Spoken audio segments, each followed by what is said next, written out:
তাতে এই 400 পার করতে গিয়ে এই পশ্চিম আসন এবং পূর্ব আসন দুটো আসনই আমাদের মোদিজিকে আমরা পদ্ম ফুল দুটো উপহার দেব এবং সে বিষয়ে আজকে প্রারম্ভিকভাবে সাংগঠনিক সভা আমরা ডেকেছি।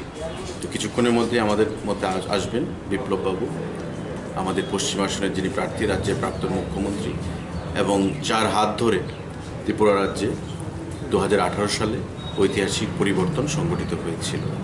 তো তার পরবর্তী সময়ে আমরা আগেও বলেছি, গতকালকেও আমাদের এখানে সভা ছিল পৃষ্ঠা প্রমুখদেরকে নিয়ে।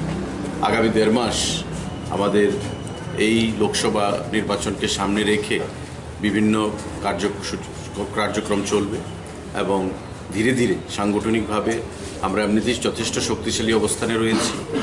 সংগঠনকে আরও শক্তিশালী করে আমাদের এখান থেকে কম করেও 20,000 ভোটের ব্যবধানে এই মজলিশপুর আসন থেকে আমরা বিজেপি প্রার্থীকে জয়ী করব।